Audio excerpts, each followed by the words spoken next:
buzzer beaters, the crowd, the Cinderellas. College basketball is a beautiful game filled with the highest of highs and the lowest of lows. The start of every season brings a fresh start for every team and every player. A chance for teams to fold under the burden of their expectations. A chance for teams to receive redemption for a previous season that was cut shorter than they had hoped. And of course, a chance for teams and players expected to do nothing to shock the world. This channel will be dedicated to discussing and analyzing all that goes on in the college basketball world. Welcome to the CBB Report. Unfortunately, there is a lot of time until the beginning of the college basketball season on November 8th. That said, with the transfer portal winding down and declaring for the draft over, rosters and schedules are starting to take shape.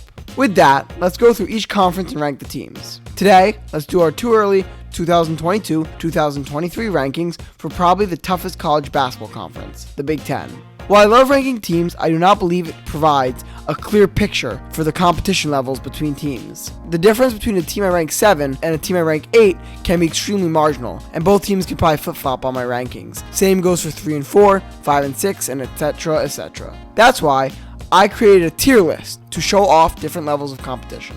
In the Big Ten, I've created 5 tiers, the 5th being the lowest and the 1st being the highest. In previous videos, the links of those videos will be above. We have ranked Tier 5, Feeding Frenzy, Tier 4, Potential, Tier 3, Interesting Pieces, and Tier 2, Great but missing that X Factor. Today, let's rank Tier 1, which I've named the Ultimate Contenders. In Tier 1 lies the teams that I believe will be the true contenders for the Big Ten title. These teams have very few flaws and are truly great. Coming in at the number 2 team in the Big Ten, and most analysts' best team in the Big Ten is Indiana.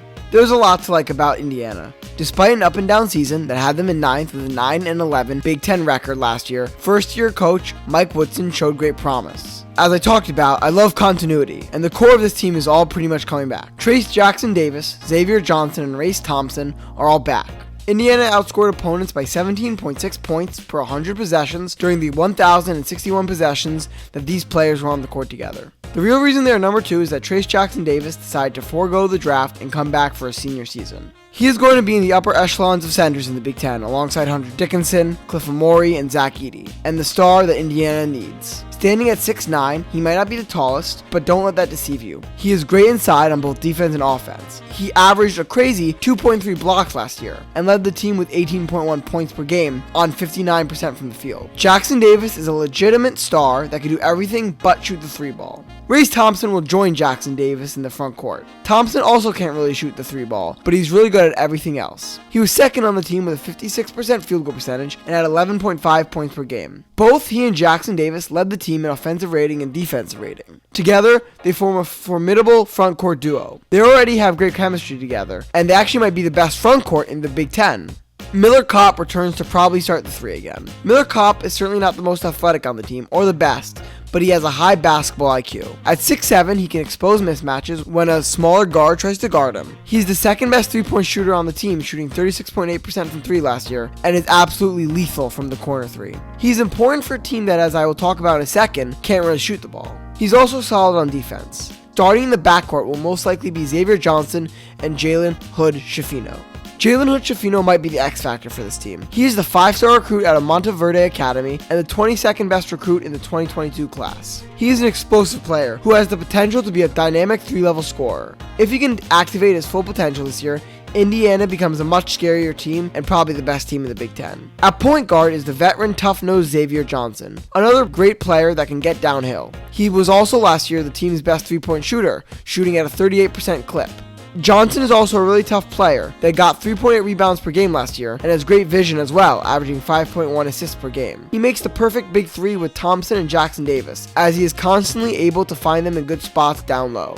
Johnson is the floor general Indiana needs. The bench is really strong for Indiana too. Tamar Bates is a very good player, who a year ago was the 23rd best player in his class. He didn't have a good year last year, but the potential is still there. At 6'5", he is fast with good handles, extremely tenacious, and a mismatch at guard. The issue in his freshman season was his shots just did not fall, and he did not look great on defense. He shot 33.8% from the field and 29.8% from the 3 last year. He showed in his freshman season that he can get himself to good spots on the court and get himself open looks in isolation. And in high school, he wasn't a bad shooter. That's why I think with a good offseason, his shooting number should take a huge step up. If the shots can fall this year and he can realize his full potential, expect him to be very deadly and one of their best players. He'll probably be their sixth man, and he might even take the job from freshman Hood Schifino if Hood Schifino starts struggling. Trey Galloway is a very solid backup point guard who is capable with the ball in his hands and a tough inside finisher. Jordan Geronimo is another solid depth piece at the 2, 3, or 4. He is strong inside and another Indiana player that is shut down defensively with a 92.9 defensive rating. This team makes you work for every bucket. 4-star recruit and the 28th best player in the 2022 class, Malik Reneau, is a strong depth piece in the front court. Caleb Banks, another 4-star recruit, will be a solid depth piece in the front court as well. CJ Gunn is a 3-star recruit who might redshirt this year, barring any injuries. But you are still looking at a very deep and dangerous team. So why do I have them at 2 when most experts have them at 1? It is because this team cannot shoot the 3. Maybe Jalen Hood Schifino and Tamar Bates change that, but as of now, they only have one good 3-point shooter on the roster, and that is Xavier Johnson. Miller Kopp can shoot from the corner, but is not consistent anywhere else. Like the NBA, the college game is slightly evolved. To truly be a world beater, you need to shoot the 3. Indiana at times will have trouble scoring due to court spacing. Opposing teams will stack the paint against them and dare them to shoot. If their guards can't, Indiana is going to have some poor offensive games. Their amazing defense should do just fine in keeping them in all their games, but eventually, they are going to need to shoot the 3, and that is why they are number 2 and not number 1. Regardless, as much as I hate to say it, Indiana fans have something to be excited about in Bloomington. At this point, you know who the best team is due to process of elimination. But for suspense points, the best team in the Big Ten this year will be Illinois. I'll say off the bat, Illinois breaks my continuity rule, and that is why many experts have Illinois at 2 and Indiana at 1. Illinois has a lot of new recruits and transfers that they'll need to piece together, whereas Indiana has already built a good core together. That said, I do not care because the pieces Illinois got were elite. Yeah, they lost spark plug Andre Curbelo, 3-point sniper Alfonso Plummer, steady point guard Trent Frazier, and absolute dominant big man inside Kofi Cockburn. I'm not gonna lie, all 4 of those losses are gonna hurt. Cockburn especially was a hulking man who was virtually unstoppable when he got the ball in the paint, with his mixture of shiftiness and strength. So with all these losses, how are they still number 1? Well, head coach Brad Underwood had an incredible offseason. Coach Underwood hit the transfer portal hard. He stole Terrence Shannon from Michigan, and Shannon should fit right in the starting lineup. Shannon should add veteran experience to this team and does everything well. He plays defense, gets boards, has good vision, and is a solid 3-level scorer.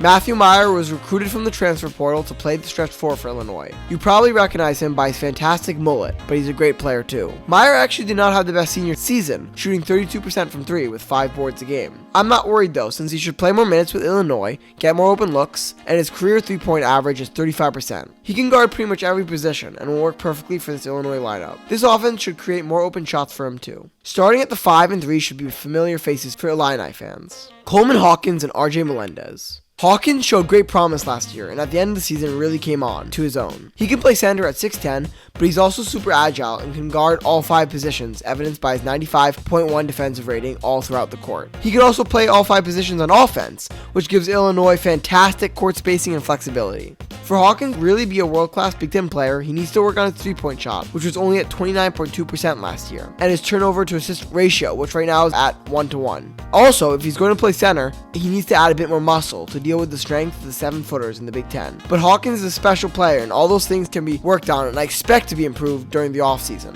RJ Melendez will most likely start at the 3. This is another player I'm really high on. Yes, he only averaged 8.5 minutes last year, but he really flashed in those minutes, evidenced by his 129.2 offensive rating, second best on the team. Melendez at 6'7" is another player who can play multiple positions on the court. He has the potential to be a 3-level scorer as well. Now, there are things he needs to work on this offseason. He only played 9 minutes last year because he would have complete freshman defensive lapses, not knowing where he is or his man was on the court. Despite his very good shot creation skills, he also sometimes would just take tough shots early on the shot clock. Lucky for Illinois fans, these are common freshman problems, and ones that Underwood and the coaching staff should already be working on with him. If these problems are fixed, he can be a star for Illinois. Here comes the potential Illinois weakness. They're most likely going to start a freshman point guard. This is somewhat of a liability, but then you remember that freshman point guard is a high 4-star recruit out of Monteverde Academy, Sky Clark.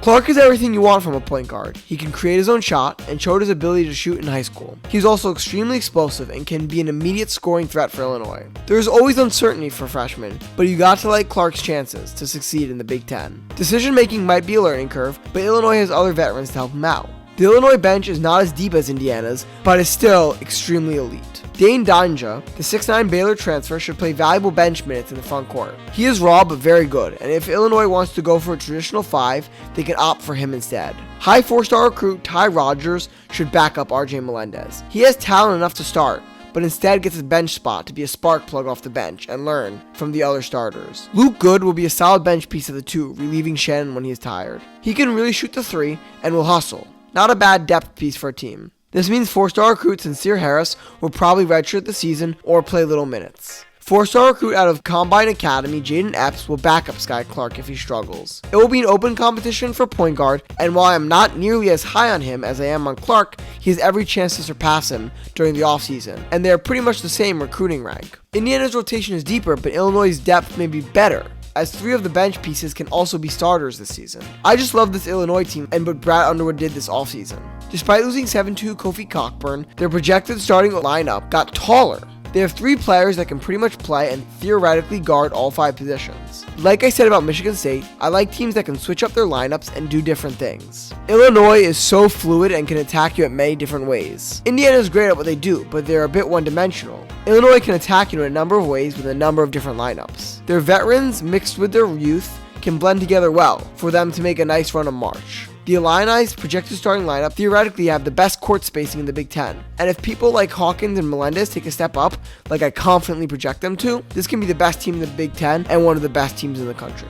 That is my Big Ten Tier 1 rankings, and that concludes my Big Ten rankings and tier systems. For a refresher, at Tier 5 in Feeding Frenzy, in 14th I have Northwestern, in 13th I have Nebraska, moving on to Tier 4 Potential, at 12th I have Minnesota, at 11th I have Maryland, at 10th I have Penn State, in Tier 3 Interesting Pieces, at 9th I have Ohio State, at 8th I have Wisconsin, at 7th I have Rutgers, at 6th I have Iowa, and at 5th I have Purdue. Moving on to Tier 2, great but missing that X factor, at 4th I have Michigan, at 3 I have Michigan State, at Tier 1, the ultimate contenders, at 2 I have Indiana, and at 1 Illinois. I hope you're as excited for the college basketball season to start as I am, and I hope you found this series interesting and helpful. I really hope you enjoyed these videos. Follow the TikTok CBB Report, subscribe, like, and comment with your thoughts. Where was I right? Where do you think I went wrong? Let me know down below, and let me know down below if you'd like to see similar series like that in the college basketball world. Whether for the SEC, for the ACC, whatever you like, let me know, or other concepts for videos, let me know. Thank you for watching. Have a good day.